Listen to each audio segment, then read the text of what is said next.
Hello students, இன்றைக்கி நம்ம இந்த வீடியோவில் வந்து டீபக் த எரர் தான் பார்க்க போகிறோம். ப்ரோக்ராம் கொடுத்து அதில் உள்ள எரரை, அதாவது பிழை திருத்தம் செய்க. இது வந்து கொஷின் பேப்பர் மே 2022 கொஷின் பேப்பரும் அதோட ஆன்சர் கீ. சரியா? ஸோ அந்த ஆன்சர் கீ வந்து எப்படி எழுதணுன்றதையும் இங்கே காமிச்சிருக்காங்க. இது பார்த்தீங்கன்னா ரொம்ப ஈஸி, 5 மார்க்ஸ். ஓகே, ஸோ இதை பார்க்கலாம். இந்த ப்ரோக்ராம் வந்து நம்மளுடைய புக் பேக்கில் இருக்கிற சாப்டர் 16ஓட புக் பேக் கொஷின். ஸோ அதே தான், ஆனால் சின்ன மாடிஃபை பண்ணியிருக்காங்க. ஓகேவா? ஸோ இது வந்து ஃபஸ்ட் லைன் பார்த்தீங்கன்னா, debug the following C++ program. Output கொடுத்துட்டாங்க 15, 14, 13 இப்படின்னு வரணும் எனக்கு. அதுக்கேற்ற மாதிரி இந்த ப்ரோக்ராமை நம்ம கரெக்ட் பண்ணணும். சரியா? ஸோ இந்த ப்ரோக்ராமுக்கு எப்படி ஆன்சர் எழுதுறது அப்படின்னா, இந்த மாதிரி டேபுலர் காலம் போட்டுட்டு இதில் வந்து நிரலின் வழி எண், அதாவது லைன் நம்பர், இங்கிலீஷ் எழுதுறதா இருந்தால் லைன் நம்பர், இங்கே எரர் ஸ்டேட்மெண்ட்டு, இது வந்து கரெக்டட் ஸ்டேட்மெண்ட். ஓகேவா? இங்கே என்ன எழுதணும்னா corrected statement. Okay, so error statement, இது கரெக்டட் ஸ்டேட்மெண்ட். ஸோ இங்கே வந்து பார்த்தீங்கன்னா ஃபஸ்ட்டு லைனில் என்ன கொடுத்து ஹேஷ் இன்க்ளூட். நீங்கள் ப்ராக்டிக்கல் பண்ணதுனால இன்னும் எல்லா ஃபார்மேட்டும் கரெக்டாக உங்களுக்கு தெரியும். ஸோ ஃபஸ்ட்டு லைன்லேயே எரர் இருக்குது. ஹேஷ் இன்க்ளூட் iostream.h இதெல்லாம் அவங்க வந்து பர்சன்டேஜ் கொடுத்துருக்காங்க. ஸோ அந்த லைனை எழுதிக்கோங்க. ஹேஷ் இன்க்ளூட் iostream.h தேவையில்லை. சரியா? அடுத்தது பார்த்தீங்கன்னா செகண்ட் லைன் நமக்கு என்ன வரணும், யூசிங் நேம் ஸ்பேஸ் எஸ்டிடி. அதனால விடுபட்டுள்ளது, இல்லைனா நீங்கள் இங்கிலீஷ் எழுதுறதா இருந்தால் மிஸ்ஸிங் அப்படின்னு போட்டுக்கோங்க. சரியா? Using name space STD semicolon. இப்போ அடுத்த லைன் பார்த்தீங்கன்னா, ஸோ ஒரு லைனாக பார்க்கணும் நீங்கள். ஹேஷ் இன்க்ளூட் con.io.h இது எதுக்கு கொடுத்துருக்காங்க அப்படின்னா, இந்த லைன் எதுக்கு அப்படின்னா getch அப்படின்றது மெயின் ஃபங்க்ஷனில் எழுதியிருக்காங்க. இது வந்து con.io.hல தான் இருக்குது. ஸோ இது கொடுத்தாங்கன்னா கண்டிப்பாக con.io.h இருக்கணும். ஸோ கொடுத்துருக்காங்க, அதனால இது எரர் கிடையாது. சரியா? இப்போ அடுத்தது பார்த்தீங்கன்னா கிளாஸ் ஏல எரர் ஸ்டேட் பாருங்கள். கிளாஸ் ஏ ஃபஸ்ட்டு லெட்டர் கேபிட்டலில் இருக்குது. ஸோ அது வந்து கரெக்ட் பண்ணி எழுதுங்க, கிளாஸ் ஏ. ஸோ கிளாஸோட டிக்ளரேஷன். சரியா? அடுத்தது பப்ளிக். எப்போதுமே அந்த ஆக்சஸ் ஸ்பெசிஃபையர் வந்து பப்ளிக், ப்ரொடெக்டட், ப்ரைவேட் இதெல்லாம் வந்து பக்கத்தில் வந்து கோலன் இருக்கணும். ஸோ அதுதான் இங்கே எரர். ஓகேவா? கேபிட்டல் லெட்டர்லையும் இருக்கக்கூடாது, பப்ளிக்கு கோலன். ஓகேவா? இப்போ அடுத்த லைன் பாருங்கள். இந்த லைன் பார்த்தீங்கன்னா int A1, A2, A3 இது ஒரு டிக்ளரேஷன் ஸ்டேட்மெண்ட். இதில் எப்படி எழுதணும் அப்படின்னா, வேரியபிள் வந்து நடுவில் கமா தான் வரணும், கோலன் வரக்கூடாது. சரியா? அப்போ A1, A2, A3 எண்டில் வந்து செமிகோலன் வரணும். புரிஞ்சுதா? ஸோ இதுக்கு பேர் டிக்ளரேஷன் ஸ்டேட்மெண்ட். ஸோ இதுலேயுமே எரர் இருக்குது. A1, A2 கோலன் கிடையாது, கமா வரணும். ஓகேவா? இப்போ அடுத்தது பார்த்தீங்கன்னா void get data. இந்த லைனில் என்ன எரர்? void get dataவில் எரர் இருக்குது. இதுலேயுமே எரர் இருக்குது. இது வந்து ஃபங்க்ஷன் டிஃபைன் பண்ணியிருக்கான். வாய்டுன்றது கேபிட்டல் லெட்டரில் வரக்கூடாது. எல்லாமே எப்போதுமே பார்த்துக்கோங்க, கேபிட்டல் லெட்டர் வரக்கூடாது. கீவேர்ட்ஸ் எல்லாமே டபுள் கோட்ஸில் இருக்கிறது தான் கேபிட்டல் லெட்டரோ ஸ்மால் லெட்டரோ எப்படி வேணால் வரலாம். சரி, மற்றதெல்லாம் ஸ்மால் லெட்டரில் இருக்கிற மாதிரி பார்த்துக்கோங்க. வேரியபிள் வந்து கேபிட்டலில் கொடுக்கலாம். இப்போ வந்து கிளாஸ் ஏ பாருங்கள், கிளாஸோட நேம் வந்து கேபிட்டல் லெட்டரில் இருக்குது, அது கொடுக்கலாம். சரியா? இந்த மாதிரி கீவேர்ட்ஸ் எல்லாம் வந்து ஃபங்க்ஷன் அதெல்லாம் வந்து டேட்டா டைப்பு இந்த மாதிரிலாம் வந்து ஸ்மால் லெட்டரில் தான் இருக்கணும். ஸோ வாய்டு வந்து ஸ்மால் லெட்டரில் இருக்கணும். பக்கத்தில் கெட் டேட்டா, ஃபங்க்ஷன்றதுனால ஸ்கொயர் ப்ராக்கெட் வரக்கூடாது, பேராந்தசிஸ். ஓகேவா? பார்த்துட்டிங்களா? Open and close parenthesis. Okay, so அரேவாக இருந்தால் தான் ஸ்கொயர் ப்ராக்கெட், ஃபங்க்ஷனாக இருந்ததுன்னா கண்டிப்பாக அது பேராந்தசிஸ் தான் யூஸ் பண்ணணும். சரியா? இந்த ஃபங்க்ஷன் டெஃபினேஷன், அதனால் கர்லி பிரேசஸ் ஓப்பன் பண்ணி ஸ்டேட்மெண்ட்டை எழுதியிருக்காங்க. A1ஓட வேல்யூ வந்து 15 அப்படின்னு அசைன் பண்ணியிருக்காங்க, செமிகோலன் போட்டிருக்காங்க. ஸோ இந்த லைன் கரெக்டு நமக்கு. இப்போ அடுத்த ஸ்டேட்மெண்ட் பார்த்தீங்கன்னா A2 = 13, A3 = 13 அப்படின்னு கொடுத்துருக்காங்க. இந்த லைன் நமக்கு எரர். ஏன் அப்படின்னா, புக்கில் ஆக்சுவலாக என்ன பண்ணியிருப்பான்னா, இந்த அவுட்புட்டை கொடுக்காம கொடுத்துருப்பாங்க. அதனால இப்படி இருந்தால் ஓகேன்னு நம்ம எழுதியிருப்போம். ஆனால் இங்கே அவுட்புட்டுக்கு ஏற்ற மாதிரி இந்த ஸ்டேட்மெண்ட்டை மாற்றணும். ஸோ செகண்ட் வேல்யூ என்னவாக இருக்கணும்? 14 இருக்கணும். தேர்டு வேல்யூ என்னவாக இருக்கணும்? 13 இருக்கணும். ஸோ ரெண்டாவது வந்து 13ம், மூணாவது வந்து 14ம், மூணாவது வந்து 13 இருக்கணும். சரியா? அப்போ இந்த ஸ்டேட்மெண்ட்டில் A2 = 14 செமிகோலன், A3 = 13. ஓகேவா? ஸோ இதை 14ன்னு மாற்றுங்க. இது கரெக்டு. இப்போ சப்போஸ் சம்டைம்ஸ் என்ன பண்ணுவாங்கன்னா, இந்த செமிகோலன் இப்போ 2 லைனும் ரெண்டு ஸ்டேட்மெண்ட் இருக்குது, ஒரே லைனில் எழுதலாமானா எழுதலாம். அது வந்து எரர் கிடையாது, கீழே தான் வரணும்னு கிடையாது. இது செமிகோலன் போட்டாலே அது ஒரு ஸ்டேட்மெண்ட்டு, இது அடுத்த ஸ்டேட்மெண்ட்டு. இங்கே பக்கத்தில் இன்னொரு ஸ்டேட்மெண்ட் கூட எழுதலாம். சரியா? இதில் சப்போஸ் இங்கே வந்து செமிகோலனுக்கு பதிலாக கமா யூஸ் பண்ணுறாங்கன்னு வச்சுக்கோங்களேன். இங்கே வந்து A2 = 13, கமா A3 = 13னா அதுவும் ஒரு எரராக சொல்லணும். ஏன்னா இது ஒரு ஸ்டேட்மெண்ட், இது ஒரு ஸ்டேட்மெண்ட். அப்போ நடுவில் கமா வரக்கூடாது. அதுக்கு பதிலாக என்ன வரணும்? செமிகோலன் தான் வரணும். சரியா?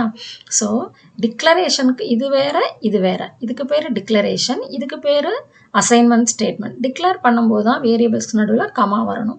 இது ஸ்டேட்மெண்ட். அப்போ ஸ்டேட்மெண்ட்டு முடியும் போது செமிகோலன் கொடுக்கணும், கமா வரக்கூடாது. புரிஞ்சுக்கோங்க. ஸோ இது இந்த மாதிரி மாற்றி கொடுக்கலாம். சரியா? ஸோ இதில் எரர் என்ன எரர்னா 14ன்ற நம்பர் வரணும், 14ன்னு போட்டிருக்கணும். ஓகேவா?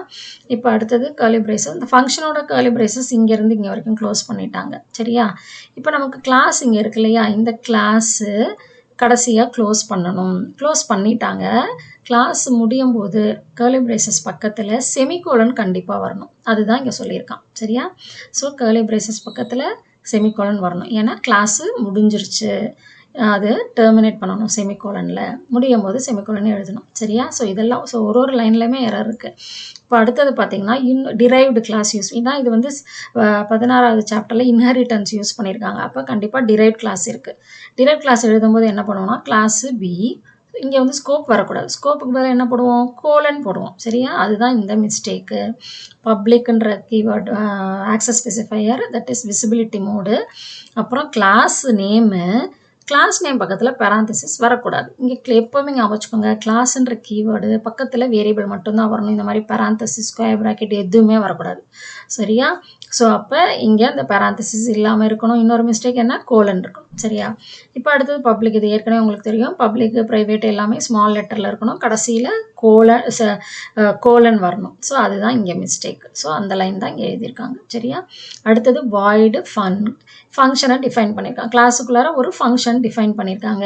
ஃபங்க்ஷன் டிஃபைன் மேலே பாருங்களேன், வாய்டு பக்கத்தில் ஸ்பேஸ் இருக்குது. இங்கே ஸ்பேஸ் கொடுக்கல, அதை பார்த்தே நீங்கள் புரிஞ்சுக்கலாம். ஸோ இங்கே ஸ்பேஸ் வரணும். ஸோ வாய்டு ஸ்பேஸு ஃபங்க்ஷன், இங்கே சின்ன இடம் வரணும். சரியா? Void function. இங்கே வந்து கரெக்டாக பேராந்தசிஸ் தான் கொடுத்துருக்கான், ஸ்கொயர் ப்ராக்கெட் கொடுக்கல. சரியா? ஸோ இதில் ஸ்பேஸ் மட்டும்தான் எரர். இங்கே எல்லாமே ஸ்மால் லெட்டர், இது கோலன் வரணும். அதுதான் இங்கே எழுதியிருக்கு. இதை ரெஃபர் பண்ணிக்கோங்க. இப்போ அடுத்தது பார்த்தீங்கன்னா இன்ட்டு B1 :B2 :B3. இது நான் ஏற்கனவே சொன்னேன் போன இதில். பாருங்கள், இங்கே இன்ட்டு பக்கத்தில் இது ரெஃபர் பண்ணிக்கோங்க. A1 கமா வரணும்னு சொன்னேன்னா இங்கே கோலன் கொடுத்துருங்க. எல்லாமே என்ன வரணும்? கமா வரணும். ஸோ இது டிக்ளரேஷன் ஸ்டேட்மெண்ட்டு. அதனால் B1 :B2 :B3 போடணும். சரியா? செமிகோலன். அடுத்த லைன் என்னென்னா ஏ ஸ்கோப்பு கெட் டேட்டா. இது வந்து ஸ்கொயர் ப்ராக்கெட் வரக்கூடாது. இதில் என்ன வரணும் அப்படின்னா பேராந்தசிஸ் வரணும். ஓப்பன் அண்ட் க்ளோஸ் பேராந்தசிஸ் வரணும். சரியா? ஏல உள்ளதை நம்ம ஆக்சஸ் பண்ணுறோம், அதனால் ஸ்கோப்பு தான் வரணும். ஆனால் இங்கே வந்து டாட் கொடுத்துருக்காங்க. இது கரெக்ட். இது மட்டும் பேராந்தசிஸ் வரணும். ஓகேவா? அடுத்தது செமிகோலன் கரெக்டாக கொடுத்துருக்காங்க. அடுத்த லைன் பார்த்தீங்கன்னா B1 = A1, அது கரெக்டு. B2 = A2 correct. இது என்ன வரணும்? B3 = A3. ஓகேவா? ஸோ அந்த ஸ்டேட்மெண்ட். ஸோ இந்த லைனில் எரர். இப்போ அடுத்தது வந்து சி அவுட் ஸ்டேட்மெண்ட். உங்களுக்கு சி அவுட் நல்லாவே தெரியும். C out insertion operator. Sometimes என்ன பண்ணுவாங்கன்னா இந்த ஆப்ரேட்டர்லாம் மாற்றி கூட கொடுத்துக்குவாங்க. நல்லா செக் பண்ணிக்கோங்க. சி அவுட்னாலே இது இந்த ஆப்ரேட்டர் லெஸ் தேன் சிம்பிள் தான் வரணும். சரியா? இன்சர்ஷன் ஆப்ரேட்டர்னு பேர். ஸோ B1 திருப்பி இன்சர்ஷன் /T B2. இங்கே வந்து எரர் பண்ணிட்டான். என்ன வருது? /T போடணும், அதுக்கு பதிலாக இந்த மாதிரி மாற்றி எழுதியிருக்காங்க. அப்புறம் B3 செமிகோலன். மற்றதெல்லாம் கரெக்டாக எழுதியிருக்காங்க. சரியா? இப்போ இந்த ஃபங்க்ஷன் நான் என்ன சொன்னேன், இங்கேருந்து இங்கே வரைக்கும் க்ளோஸ் பண்ணியாச்சு. நம்மளுடைய கிளாஸ் இங்கே ஒரு ஓப்பன் கர்லி பிரேசஸ் இருக்குது, ஆனால் அது க்ளோஸ் பண்ணல. அப்போ என்ன வரணும்? இங்கே ஒரு கர்லி பிரேசஸ், அப்புறம் ஒரு செமிகோலன் வரணும். கிளாஸை டெர்மினேட் பண்ணணும். அப்போ அது விடுபட்டுள்ளது, மிஸ்ஸிங் அப்படின்னு போட்டுட்டு இதை நீங்கள் எழுதணும். சரியா? இப்போ அடுத்தது பார்த்தீங்கன்னா வாய்ட் மெயின் எழுதலாம். CLR SCR. இந்த ஸ்டேட்மெண்ட்டில் எரர் உங்களுக்கே ஈஸியாக தெரியும். கடைசியில் என்ன வரணும்? செமிகோலன் வரணும். சரியா? அடுத்தது B கிளாஸோட நேமு, பக்கத்தில் ஒரு ஆப்ஜெக்ட் நேமு, செமிகோலன் கரெக்டு. இங்கே டாட் வரக்கூடாது. ஏன் அப்படின்னா இது ஆப்ஜெக்டை க்ரியேட் பண்ணுறோம். அப்போ கிளாஸ் நேமு ஸ்பேஸ் விட்டுட்டு பக்கத்தில் ஒரு வேரியபிள் நேம் கொடுக்கணும். இங்கே DERன்னு கொடுத்துருக்கான். அதனால இது கரெக்ட் ஸ்டேட்மெண்ட்டு. இப்போ அடுத்தது பார்த்தீங்கன்னா DER. இங்கே வந்து என்ன கொடுத்துருக்கான்? DER கொடுத்துருக்கான். அப்போ இதை DER தான் சொல்லணும், DR1 சொல்லக்கூடாது. அப்போ இது வந்து DER function FUNC, that is ஃபங்க்ஷனை நம்ம ஆக்சஸ் பண்ணணும். நம்ம அதை போய் கால் பண்ணணும்னா என்ன பண்ணணும்னா டாட் ஆப்ரேட்டர் தான் போடணும். சரியா? அப்போ டாட் வரணும், கோலன் வரக்கூடாது. இங்கே டாட். கோலன் எங்கே வரணும்? டிரைவ் கிளாஸ் எழுதும்போது தான் கோலன் வரணும். இங்கே ஆக்சஸ் பண்ணுறோம், அதனால இங்கே வந்து என்ன வரணும், டாட்டு தான் வரணும். சரியா? ஸோ டி மேலே என்னவோ அதுதான் யூஸ் பண்ணணும். டிஆர்னா டிஆர் தான், DR1 வரக்கூடாது. ஃபங்க்ஷனை கால் பண்ணுறோம், அதனால FUNC open and close parenthesis semicolon, அது கரெக்டு. கெட் சிஹெச் செமிகோலன், அதுவும் கரெக்டாக இருக்குது. இதுதான் நான் சொன்னேன், கர்லி பிரேசஸ் க்ளோஸ் ஆகிருக்கு. கெட் சிஹெச் யூஸ் பண்ணுறதுனால இங்கே நம்ம என்ன கொடுக்கணும்னா ஹேஷ் இன்க்ளூட் conio.h. ஸோ அது கரெக்டாக கொடுத்துருக்காங்க. ஸோ இதெல்லாம் தான் ரொம்ப ஈஸி. ஒரு ஸ்டேட்மெண்ட்டும் செமிகோலன் வரணும், பப்ளிக் ப்ரைவேட் ப்ரொடெக்டட் வந்து கோலன் இருக்கணும், அப்புறம் டேட்டா டைப்பாக இருந்ததுன்னா பக்கத்தில் ஸ்பேஸ், டேட்டா டைப்னா வாய்டு, இன்ட், ஃப்ளோட், இதெல்லாம் ஸ்பேஸ் வரணும். ஃபங்க்ஷனுக்கு எண்டில் வந்து ஓப்பன் அண்ட் க்ளோஸ் பேராந்தசிஸ் இருக்கணும், ஸ்கொயர் ப்ராக்கெட் யூஸ் பண்ணக்கூடாது. சரியா? ஸோ இதெல்லாம் நல்லா பார்த்துக்கோங்க. ரொம்ப ஈஸியான அவுட்புட்டு. இந்த மாதிரி ஃபார்மேட்டில் தான் எழுதணும். இது எழுதினாலே போதும் உங்களுக்கு. கரெக்டட் ப்ரோக்ராம்னு போட்டு எழுதிட்டு டைம் வேஸ்ட் பண்ண வேணாம். கண்டிப்பாக இந்த டேபுலர் காலம் எழுதி இருக்கணும். இதுதான் இதுக்கான கரெக்டான ஆன்சர் எழுதுகிற மெத்தடு. ஓகேவா? ஸோ இப்படி தான் யூஸ் பண்ணணும். ஸோ இது புரிஞ்சிருக்குன்னு நினைக்கிறேன். இன்னும் அடுத்தடுத்த வீடியோவில் வேறு போர்ட் கொஷினோட டீபக்லாம் நம்ம பார்க்கலாம். சரியா? தேங்க்யூ.